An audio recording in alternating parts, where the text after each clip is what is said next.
スタンドだ。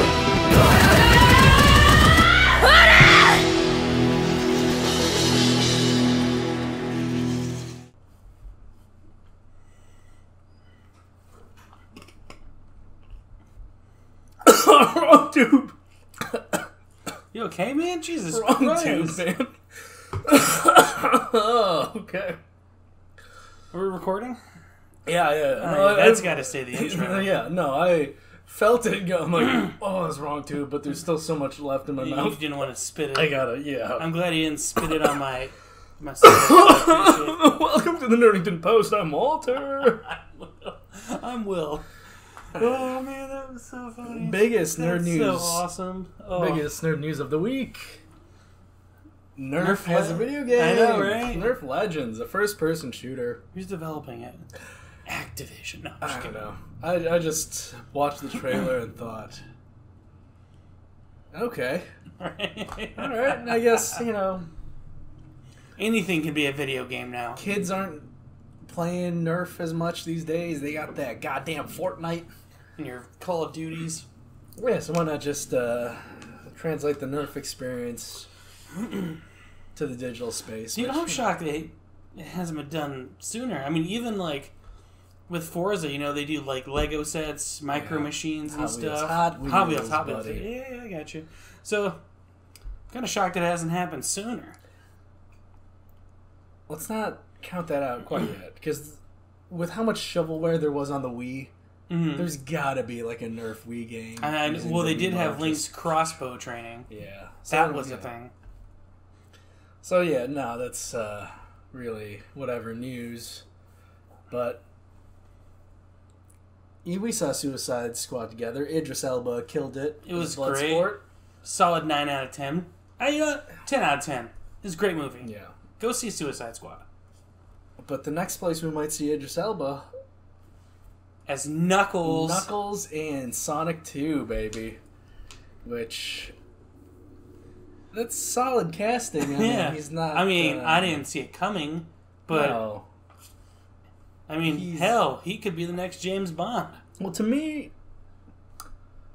Knuckles has always been Australian, because I Right. read a ton of the comics, and they set up the whole Echidna Society as super Australian. Okay. Like, Knuckles' uncle looks like Crocodile Dundee as an echidna. He's got the hat, and everybody says crikey and shit, like Australianisms. So the hints are there. Like, Yeah, the so okay. I thought, they'd go with an Australian actor for Knuckles. But Idris Elba, I'll take it. He's solid. He's great. He's weird as Mr. McCavity in Cats. Have you seen Cats No, yet? I have not seen Cats. I heard it's god-awful. You should watch it. It's interesting. I'm I'm a musical lover. I don't know if check this is out most true, musicals. but I heard that there's a cat butthole edition Supposedly. where they Supposedly. added CGI buttholes. And I Buttholes, thought yeah. that's fascinating. Yeah. That's how the original movie should have been. Yes. I would have paid to see that. Idris Elba's the weirdest to look at because, they're all cats. Right. But with Idris Elba, he's the only cat where the fur matches Idris's natural skin tone perfectly. Mm-hmm. So it looks like just a naked, buff Idris Elba dancing around, and he's just hairier than normal. It's creepy. I love it. Watch Cats. I had a friend in town. I made him and his wife watch Cats in theaters with me, and they were not happy. I don't think anyone who... It was great. I loved The it. few people that probably went and saw Cats were time. not happy with Cats, probably. Well, the problem's not the movie. The problem is that Cats, the whole concept is stupid and ridiculous. Singing cats. Yeah, well, no, the singing cats are fine. I welcome singing cats wholeheartedly. It's just, there's this cast of cats, and each one is just singing their own thing. They have their song, and then they move on to the next cat. It's not really a lot of plot there. It's just whoever has the best stories. So what drives it forward? It's like a contest. Whoever has the best story/song, they get reincarnated or some shit like that. Yeah, and then, Jennifer Hudson wins. Of course she wins. Yeah, it's a stupid musical. He just I'm not spoiled a it fan. for me. Yeah. Now I know that Jennifer Hudson wins. Well, you know. There's a lot of shenanigans. There's Taylor Swift in there. It's a weird movie. Dame Judi Dench. Yeah. Is that it? Ian McKellen. Sir Ian McKellen. He was in Cats? Yeah. I had more dignity than that. James Corden, Rebel Wilson. It's got a stellar cast. Jason Derulo's in it. Of course he is. I heard saw that, Yeah, it's just a weird movie. Helping Senpai move, me and one of his roommates, we talked briefly about Cats. Nice. And how weird it was. But yeah, is something that has a good story. Have you ever played Spec Ops: The Line? Oh, I love that game. Yeah. Awesome. It's an awesome game. Yeah, wasn't the game director just started a new studio? The game director is co-founding a new studio. The game director was Corey Davis. Starting a new studio with co-founder Robin Fink, who's a guitar player for Nine Inch Nails, called Eyes Out. I'm all for it. I'm for it, man. Their first project is going to be a single-player cosmic horror experience. So, I love the horror, baby. Yeah, Bring it on. Cosmic horror. Let's get some Lovecraftian, mind-trippy stuff. Let's do it. I'm down. I'm down for that, man. But, yeah, it seems weird at first. Like, why is the guitar player There's for a Nine Inch Nails? Nails. Yeah. But it's not out there because Nine Inch Nails has previous connections with video games. Really? The Quake soundtrack, composed by Trent Reznor. That doesn't shock me. And then one of the Kurt Schilling from the Boston Red Sox, he had a video game company that completely tanked. Yeah. Go Red Sox, but fuck you, Kurt Schilling. You're kind of an asshole. No, I think he's a good ball player with a love for fantasy. Maybe he's just not a good business manager. Clearly. That's probably... It tanked. Yeah. But yeah, I'm excited to see what Eyes Out does. As am I. Bring it, man. Hopefully has a 6 score, at least. You would think so. Yes. Something that came out this week. Are you familiar with NoClip? No. Okay. They're a YouTube channel. They do a ton of documentaries on video games, like development and whatnot. We talked a lot about Hades last year. When Hades first launched in early access, they had an ongoing making of throughout Hades' development. And this week they released a retrospective on Thief and Looking Glass Studios, which is... Thief is one of my... Your favorite games. Favorite franchises, the best stealth franchise as far as I'm concerned. It's a very bold statement. As far as anybody who likes actual stealth games is concerned, and stealth mechanics...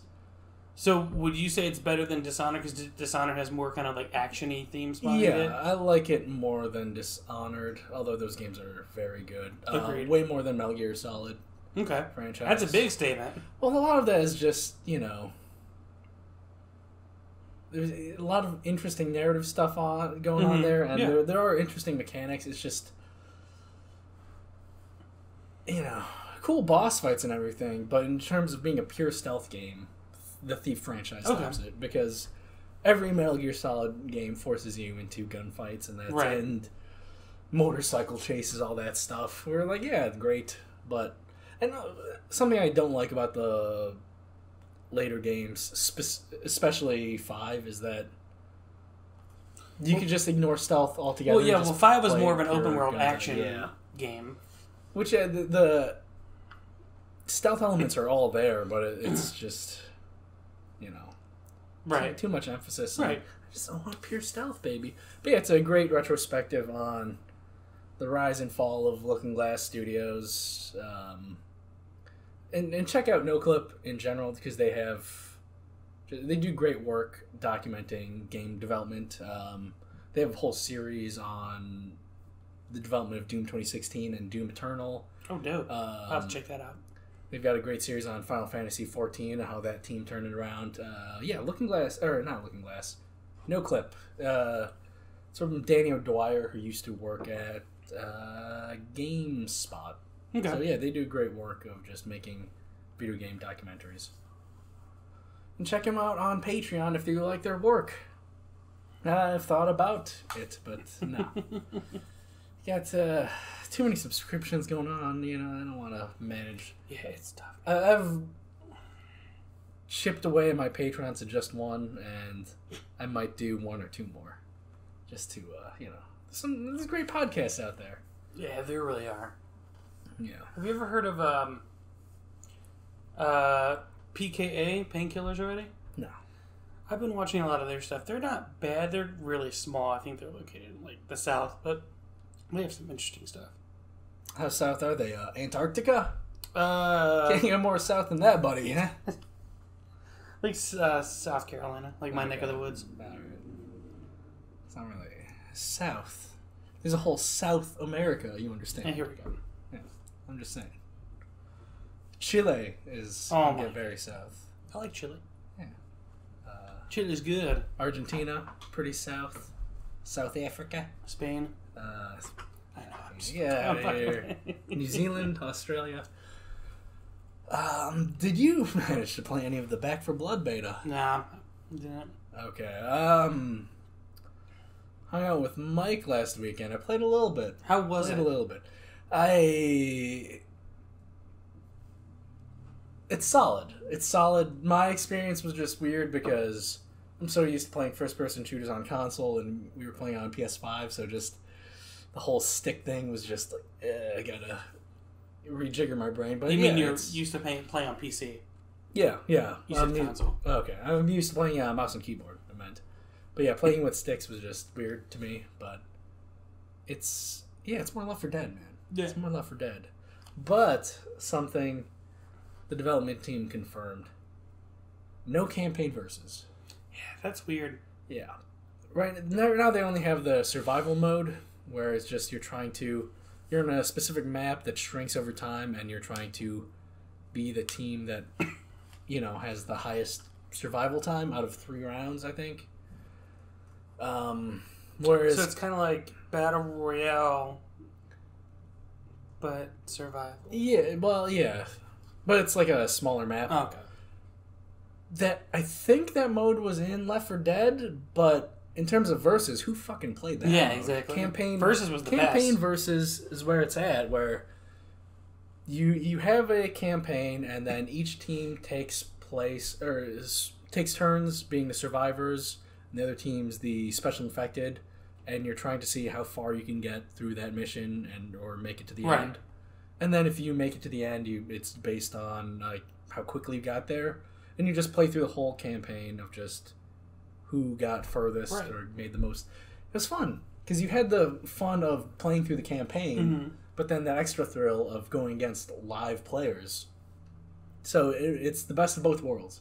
It's the campaign, and it's versus, and whatever mode, if it actually was in Left 4 Dead, I wouldn't know because I never played it. Nobody fucking played that mode, and for some reason, that's the versus mode they're doing Back 4 Blood, which I think I'm out, man. Really? That is a make or break thing for me. That's the most fun. I mean, just playing through a campaign with just bots. It's fun for that first playthrough, but I need that extra hook of the competitive nature. I mean, they could add it later. They could, but even then, I mean, it's not like you don't have a plethora of games coming out this fall. That exactly. You got Battlefield 2042, which I'm thinking about checking out because it looks fun. Halo Infinite's coming out. Yeah, so I might still be. It's coming out after Tales of Arise if I end up picking that up, and Deathloop, which exactly it's coming out in a crowded period, and if that key mode isn't there, then because the campaign I'm only gonna play through it once, Right, exactly. Just you're like, what's the point? Yeah, what's the point? Campaign versus. And that brings us to this general talking point of are there any make or break features for you in previous games or upcoming games of not necessarily a gameplay feature, maybe it's artistic element or music, make or break features in games? I didn't really have a list of this, but one thing that wasn't on my list until I had it was really my only qualm with Breath of the Wild is the breakable weapons. I think that's crazy. Yeah. I get 100% get why it was done. I get it. Yes. But that was... I mean, I'm a huge Zelda fan, so it's not going to stop me from playing the game. Yeah. But, make or break, though. Yeah. Because you're like, if they do it again, I'm still going to get Breath of the Wild. So make or break, man. Yeah. Because I know, like, similar with Zelda, when they first showed off Wind Waker, a lot of people were like, fuck this art style. Right. This is... I love the art I'm style. out. This is make or break. Wind Waker.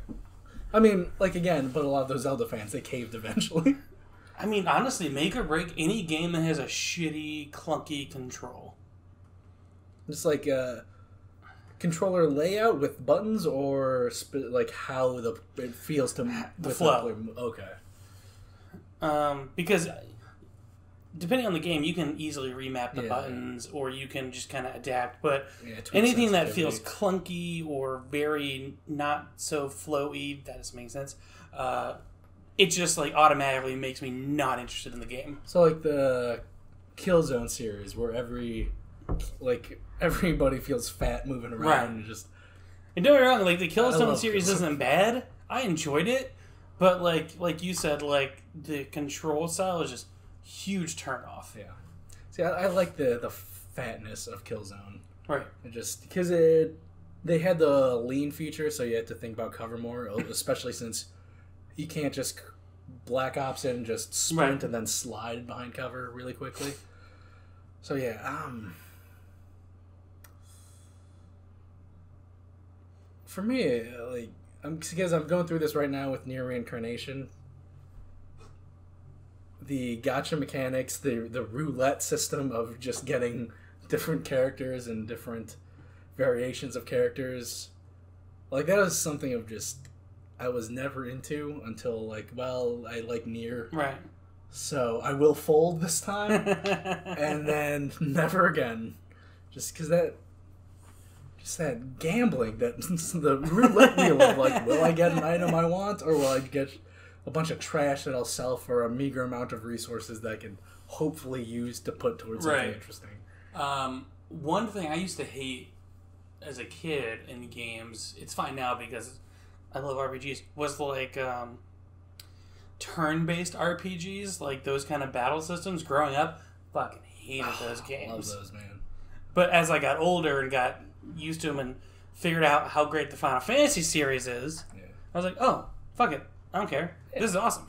But it was just one of those things I always hated as a kid. I was like, oh, I'm not playing that game. Yeah, that is a classic make or break feature of the turn-based RPG. Because, interesting with Yakuza, where a lot of things start turn-based and then the franchise goes action. Mm-hmm. Yakuza started action and then now it went it's turn-based. And then that was a lot of make or break. That was make or break for a lot of Yakuza fans of just like, well, I want that beat-em-up combat. But then, it worked out because Like a Dragon reviewed well and people like it. I don't think for long-running hardcore franchises with a lot of stands out there, make or break features don't exist. Right. Because they'll eventually cave and they'll play it. Yeah. Like when Resident Evil went from primarily third person to first person. Yeah. Oh, man. Like that was huge. People freaked out. Yeah. I loved it. It was awesome. They proved like the style change. Oh yeah. They proved all the doubters wrong. Yeah. Good for you. And then there's a lot of those with Resident Evil, with how willing they are to change up that franchise, with the jump from fixed camera to over the shoulder with 4. Just a lot of hardcore people weren't into that. Even though those older games that are still like fixed camera where you have to be like this. Yeah. Like that's, to me now, that's just unplayable. I can't play it. It's unplayable. Yeah, I've wanted to check out Resident Evil 1 remake just because I hear that's a great game, but it's just I can't. Yeah, I can't. I might be able to just because I forget which service I have it so many services just have free games. Right. Like, I know I got Resident Evil Remake for free somewhere. I just have to remember where. I feel like I got it on the PlayStation Store or the Xbox. Games for Gold, one of those. PlayStation Plus. I can't remember. So I know with that re-release on previous consoles, they fixed it where you could play with the traditional tank controls or with a more free control stick. So that might be the thing that has me get into it. But yeah, let us know about your favorite make or break features in gaming right now. Procedural generation is a huge thing in the conversation. Let me ask you something. Yeah. Let's say you're playing a bad game, but it just has a banger as a soundtrack. Is that enough to keep you invested in that game? Or would you just be like, fuck this game, I'm just going to go listen to the soundtrack on Spotify? How bad all around? Say a 4 or 5 out of 10. Well, is the story bad? Is the gameplay bad? If one of those is okay, I might stick with it, man. Okay, but what would you want better? Bad gameplay with an okay story and great soundtrack, or okay gameplay, bad story, great soundtrack? Okay gameplay with great soundtrack. Because with a story is secondary or tertiary. Since we grew up in those older games like NES, SNES, the story wasn't there a lot of the time. That's true. But as long as you have a banger of a game and a solid soundtrack, or vice versa, like an amazing soundtrack and an okay game, it's just like, all right, this is fun, this is engaging. I could sit in this, man. All right, cool. Yeah. Because there are a lot of games with like whatever stories. Yeah. But as long as the gameplay, like most Call of Duty campaigns, where I don't really care about these. I don't care about these characters or the plot, but they're throwing me into interesting scenarios and the gameplay is tight and solid. Right. Like, yeah, I'm into this. I am into this. And I forgot if I mentioned this earlier, but remember when with Trent Reznor and Atticus Ross did like a song for I think Black Ops 2 or 3? Yeah. Yeah. Yeah, man. Yeah. Good times.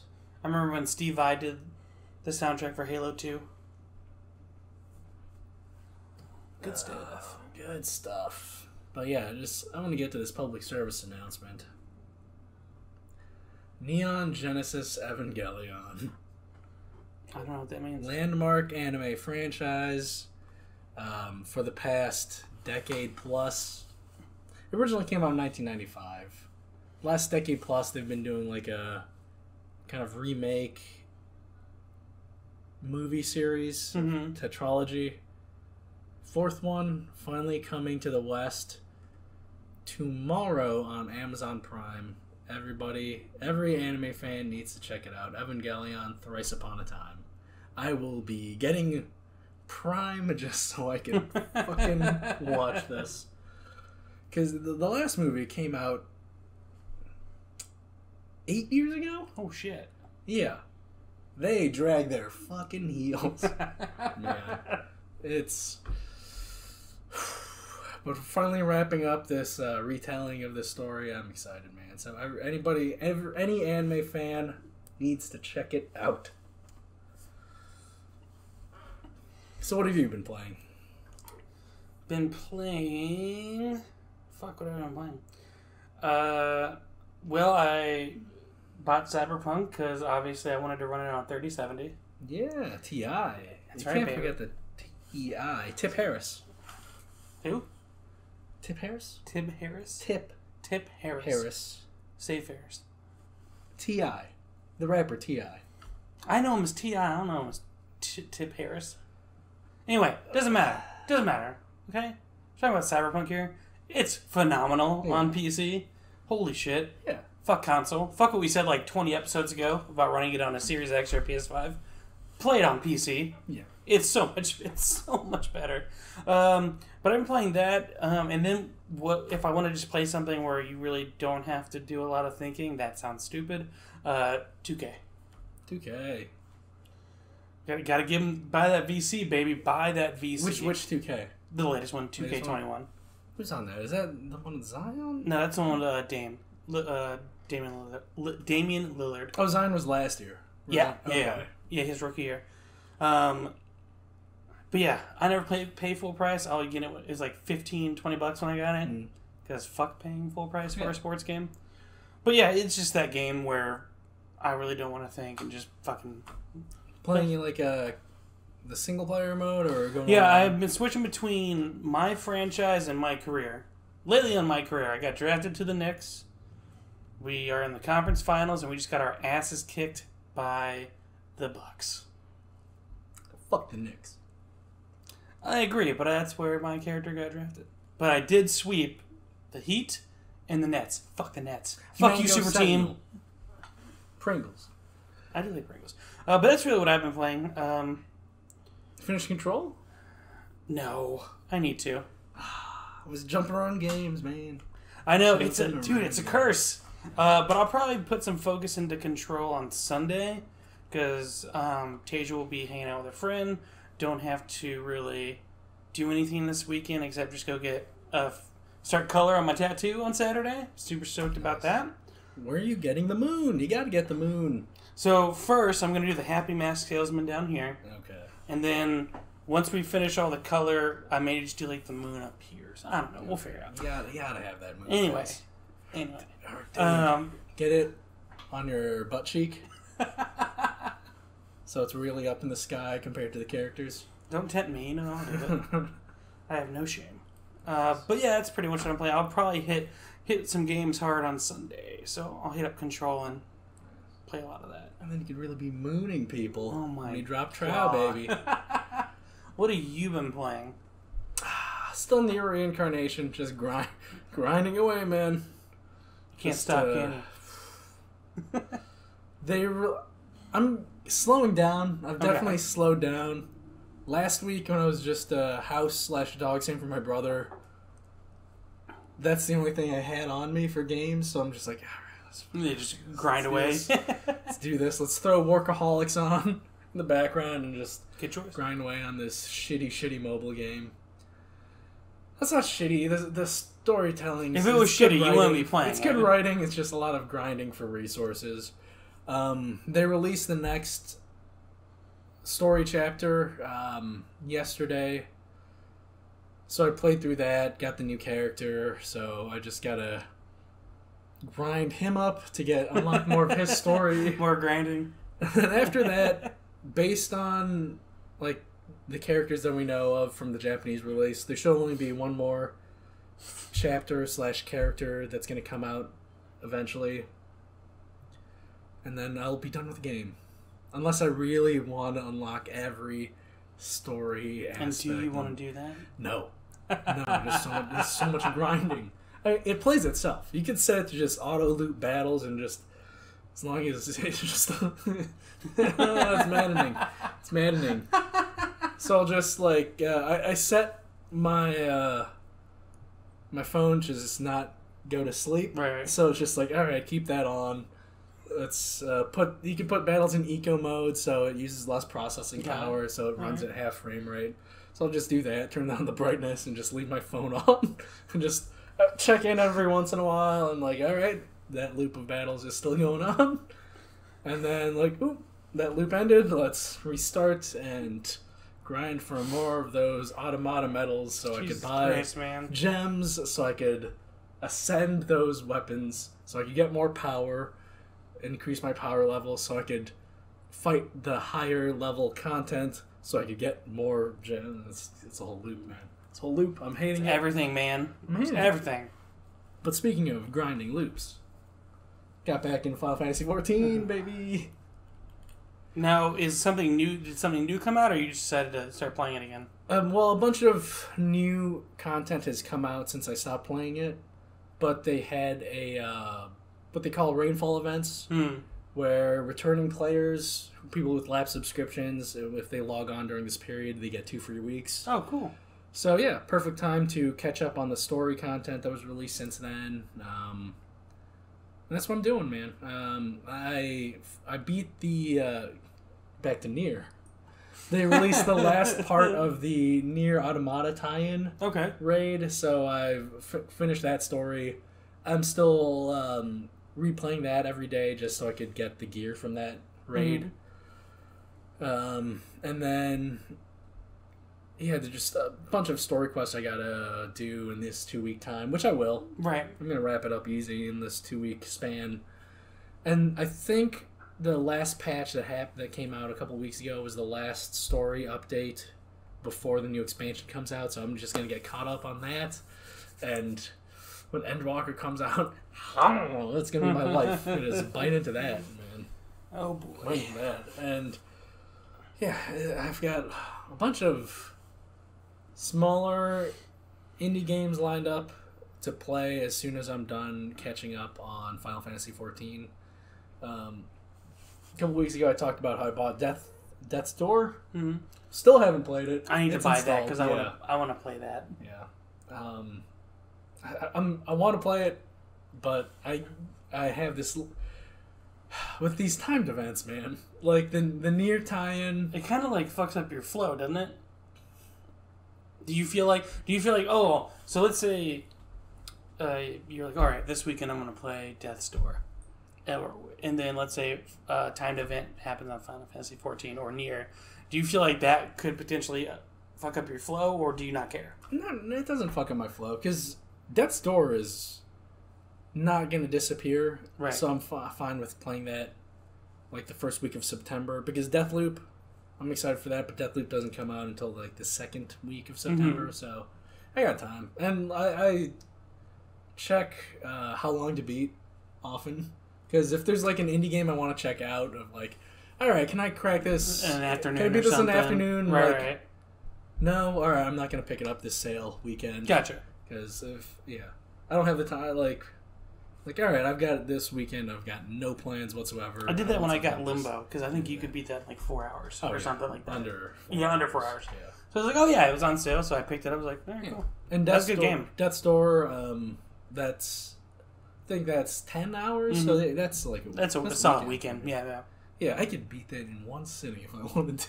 Well, yeah, you don't have a job. Yeah, but no, just like when a new Souls game comes out, I'll just like, well, I'm just gonna play this for 12 hours straight. Like it has my full attention.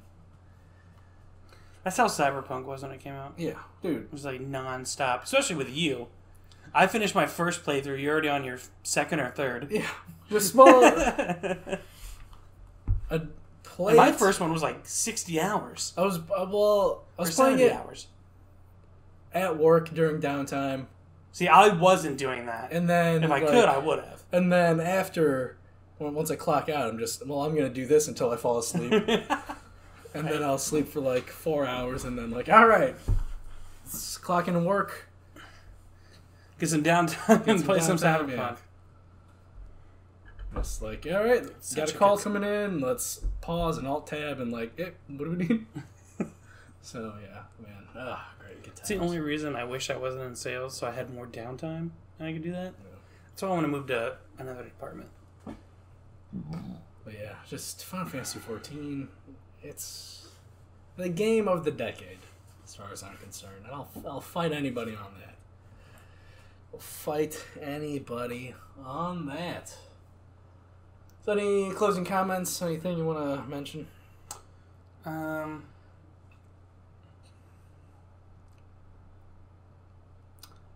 going to say this, and if you want to cut it, because it's not YouTube appropriate, you can.